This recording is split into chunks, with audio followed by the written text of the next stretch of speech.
मोहतरम सामीन किराम, ये दुनियावी ज़िंदगी एक आजमाइश का घर है।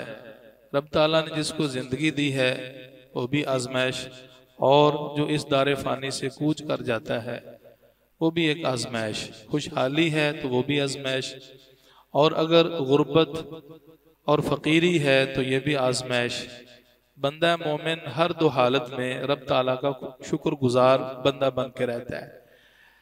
अपनी हालत पे इंसान कनात पसंद रहे और रब ताला की तरफ से जिस किस्म की भी आजमाइश आए, सब्र व इस्तिकामत के साथ उस पर सब्र करना, अल्लाह की कज़ा व कदर समझ के उन हालात से रब ताला की रज़ा के साथ गुजरते चले जाना, यही ईमान है। मोमिन आदमी कभी भी हालात के हाथों डगमगाता नहीं है, वो परेशान नहीं होता।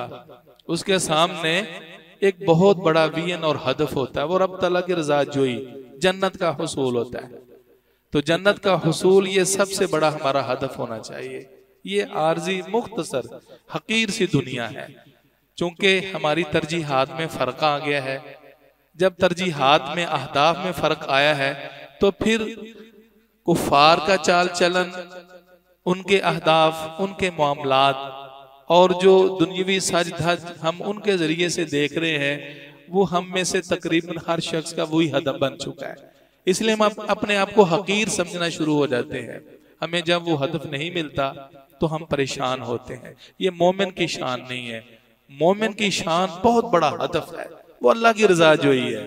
वो इंसान आम जिंदगी में हासिल कर ले या मैदान जिहाद में। इसलिए अल्लाह सुब्हानहू व तआला ने फरमाया ये मोमिनीन के लिए उसूल और कायदा है। अगर मैदान जंग भी है ना, जिस तरह के आप फिलिस्तीनियों को देखिए क्या हालात गुजर रहे हैं, और ये कुफार उनके साथ क्या कुछ नहीं कर रहे, पूरी दुनिया के सामने ये बिल्कुल वादे है। अल्लाह क्या फरमाते हैं, वला ताहिनु वला तहज़नु, तुम कमजोर ना बनो, कमजोरी ना दिखाओ और परेशान ना हो। व अंतुमुल अअलौना इन कुंतुम मुमिनीन, तुम ही गालिब होगे, तुम्हें ही गलबा मिलेगा बशर्ते कि तुम ईमान से मुत्तसिफ हो, तुम मोमिन हो। और यकीनन जिस मैदान में भी हमने शिकस्त खाई है ना, वहां कोई ना कोई फर्क जरूर आया। और ये रब ताला का दस्तूर है हमें आजमाने के लिए, हमें मजीद निखारने के लिए। आप मुस्लिम हिस्ट्री को देख लिए, कभी शिकस्त और कभी फतह, लेकिन उसमें भी बड़े फवायद हैं। अल्लाह रब्बुल इज्जत फरमाते हैं अगर तुम मोमिन हो तो बिल आखिर गलबा और फतह तुम्हारी है। आप गज़वा ओहद में देख लीजिए, 50 तीर अंदाजों को खड़ा किया और अमीर की मामूली सी नाफरमानी, रसूलुल्लाह सल्लल्लाहु अलैहि वसल्लम का हुक्म था कि तुमने इधर ही रहना है, हमें फतह हो या शिकस्त हो। बहरहाल अपने इज्तिहाद और राय की बुनियाद पर उन्होंने कुछ अपनी मनमानी की, तो वो आगाज का जो जंग का पैंतरा था बिल्कुल ही बदल गया। 70 सहाबा इकराम शहीद हुए, मामूली बात नहीं है। बड़ा दुख उठाना पड़ा, बड़ी तकलीफ उठानी पड़ी। तो थोड़ा सा फर्क आया। अल्लाह क्या फरमाते, इन कुंतुम मोमिनीन, कमाल के सहाबा इकराम है, कमाल का ईमान है, लेकिन मामूली सी एक हम उसे इज्तिहादी गलती समझते हैं और मजीद गौर करें तो वो नाफरमानी बनती है अमीर की। और क्या हुआ, जंग की काया पलट गई। आज देखें हम क्या कुछ नहीं कर रहे।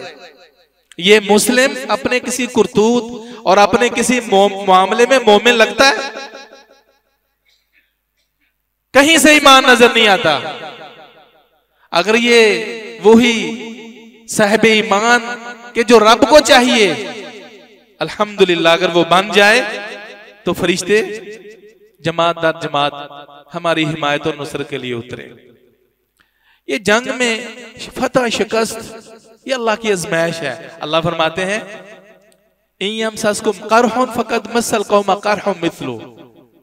अगर तुम्हें तकलीफ पहुंची है ना, तुम्हारे शहीद हुए तो उनके भी मरे हैं, तुम्हें जख्म आए हैं तो उन्हें भी जख्म आए हैं। ये जंगी इस हरबो जरब में, इस मुकाबले में दुख दोनों को पहुंचा है, तकलीफ दोनों को पहुंची है। और दूसरी आयत में क्या है, वला ताहिनु वला ताहिनु फी इब्तिगाइल कौम, कौम की तलब, जब दुश्मन मद्दे मुकाबिल उनके ताकुम में और अपने तकद्दुम में तुम पसपाई ना दिखाओ, दुश्मन की तलाश में आगे बढ़ो। वला तहनु फी इब्तिगाइकुम इन तकुनु तअलमून फइन्नहुम यअलमून कमा तअलमून।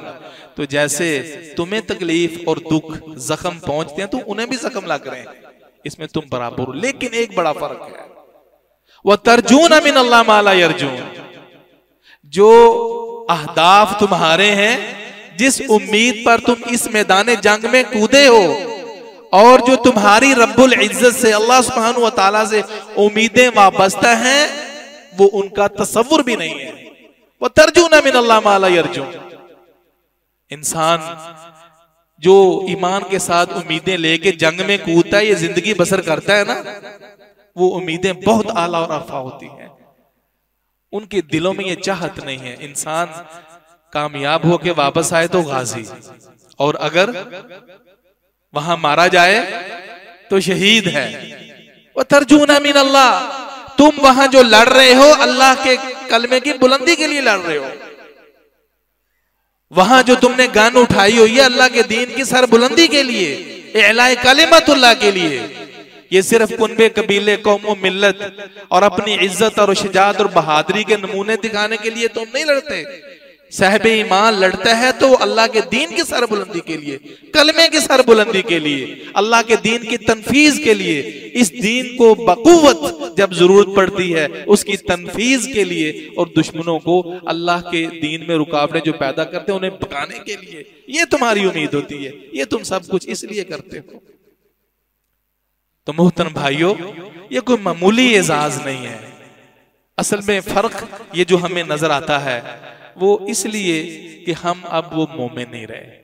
अगर हम वो साहिब ईमान बन जाए ना, हमारा मतमा नजर वो अल्लाह की रजा जोई है, और फिर ये जो मौत है जिससे हम डरते हैं, शहादत की मौत, ये तो बहुत ही आला मौत है। अब इन फिलिस्तीनी से पूछो, वो आजमाइश की चक्की में पिसते पिसते, ये एक अलग मौजू है कि हम बर वक्त हमें नुसरत और मदद क्यों नहीं मिलती, इसके अलग असबाब है। अल्लाह ताला देखता है, अभी इस लायक नहीं हुए कि इनको कमाल का मोमिन कहा जाए, अभी इनमें कमियां हैं। फिर अल्लाह मुनाफिक, काफिर और जो 2 नंबर किस्म के लोग होते हैं मुनाफिक, अल्लाह उनको भी अलग करना चाहता है। अल्लाह आजमाता है और अल्लाह दुनिया वालों को भी दिखाना चाहता है। बड़ी हिकमतें हैं कि इनमें खरा कौन है, खोटा कौन है। अब पूरे इस आलम में, दुनिया में इन काफिरों का खोट सामने आ गया ना, ये भी अल्लाह की हिकमत है, जो तुम्हारी मुआवनत, मदद, नुसरत है, बड़े ही तुम्हारे खैर खा बनते हैं। अल कुफ्र मिल्लतुन वाहिदा। तो बहरहाल बात करने का मकसद ये है कि जो हम अल्लाह से उम्मीद रखते हैं और बंदा मोमिन के जो अहदाफ होते हैं ना जिंदगी में, वो काफिर की नहीं होते। इसलिए इसका हर लम्हा मुबारक होता है। ये अपनी नीयत में बहुत कुछ हासिल कर लेता है। हमारी नीयतों में खुलूस नहीं बल्कि फतूर है, हमारी नीयतों में खोट है। हम जिस शोबे में देखें, अपनी हर हरकतों नकल देखें, वल्लाह हमें शर्म आती है कि हम अपने आप को मुसलमान भी कहें। हमारे कुर्तूत इतने बुरे हैं, हमें खुद ब खुद हया आती है, लेकिन फिर भी इतने बेहया कि उसका अंदाजा ही नहीं है। तो रब ताला से दुआ भी है कि अल्लाह हमें मौत, जब भी दुआ करें तो शहादत की मौत की दुआ करें। अल्लाह तुझसे शहादत की मौत का सवाल है। ये बड़ी सरबुलंदी है। रसूलुल्लाह सल्लल्लाहु अलैहि वसल्लम की हदीस में 6, 7 बल्कि 9 तक भी शहादत के जो शहीद है ना, उसका मीज़ा देखें। ये जो मैदान जंग में कूदे हुए हैं हमारे फिलिस्तीन भाई, अल्लाह उनको आजमाइशों से महफूज फरमाए। इंशाअल्लाह ये उनकी शहादतें जाया नहीं जाएंगी। आज बज़ाहिर देखने में अगर हम उन्हें देखते हैं कि कमजोर और मांग पड़े हुए हैं, बज़ाहिर वो फिलिस्तीन को मुकम्मल तौर पर अपने कंट्रोल में नहीं भी लेते, तब भी इंशाअल्लाह हम उन्हें फतहयाब समझेंगे। इसलिए कामयाब जिंदगी उन्हीं की है। रसूलुल्लाह सल्लल्लाहु अलैहि वसल्लम फरमाते हैं जो शहीद है ना, उसकी 7 खुसूसियात है। 7 जो ही वो मरता है ना, खून का पहला कतरा जमीन पे गिरता है, अल्लाह रब्बुल इज्जत उसको मुआफ फरमा देता है। उसी मौके पर वयुरा मक़अदुहु मिनल जन्ना, जन्नत में जो उसका मकाम और मर्तबा और जगह होती है, अल्लाह बिल्कुल सामने उसकी फिल्म चला देता है, वो सामने नजर आ जाता है। और यही मोमिन रसूलुल्लाह सल्लल्लाहु अलैहि वसल्लम फरमाते हैं, इसको उसी मौके पर जहाँ जन्नत दिखाई जाती है, वयुहल्ला हुल्लतल ईमान, और इसको ईमान का जुब्बा और हुल्ला ज़िबतन कर दिया जाता है। यही शहीद इसका एक और एजाज है जो दुनिया कायनात में किसी और का एजाज और इम्तियाज नहीं होगा, कि रब ताला जन्नत में इसको 72 हूरों के साथ निकाह के साथ यानी एक मुअज़्ज़ज़ करेगा और उसकी इज्जत अफजाई करेगा। आम जन्नती को वो 2 हूरें मिलेंगी। यही शहीद कब्र में जाएगा तो कब्र का हर फितना कोई से दूर हो जाएगा और अज़ाब कब्र से भी महफूज हो जाएगा। कल क़यामत वाले दिन हर इंसान खौफ व हरास में, घबराहट में होगा।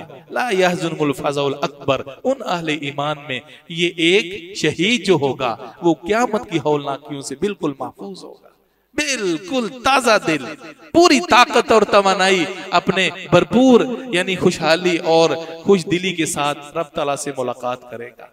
और यही बंदा है मोमिन शहीद। जब मेरे भाइयों अल्लाह के रास्ते में जान देता है ना, तो इसका एक प्रोटोकॉल ये भी है, क़यामत वाले दिन इसके सर पे ताज ऐसा रखा जाएगा, उसको ताजुल वक़ार कहते हैं, कि जिसका एक मोती खैरुम मिनद दुनिया व माफिया, दुनिया व माफिया से अफजल होगा। और इसका एक ये भी एजाज है कि ये बंदा है मोमिन व यशफ़अउ फी 70 इंसान मिन अहले बैती, अपने घर वालों में से, अपने कबीले में से, अपने खानदान में से 70 अफराद की सिफारिश करेगा। और जिन अफराद की ये सिफारिश कर देगा, रब ताला उन्हें जन्नत नसीब फरमा देगा। अल्लाह रब्बुल इज़्ज़त हमें इस चीज को समझने की तौफीक नसीब फरमाए, अपनी नीयतों में तब्दीली लाए, अपनी नीयत में खुलूस पैदा करें। आज बदनीयती बेईमानी ने हमें तबाह कर दिया है और कोई वजह नहीं है, ईमान से दूरी, दीन से दूरी। अल्लाह मुझे और आपको समझने की तौफीक नसीब फरमाए। सुब्हानकल्लाह व बिहम्दिक, अशहदु अल्ला इलाहा इल्ला अंता, अस्तगफिरुका व अतूबु इलैक।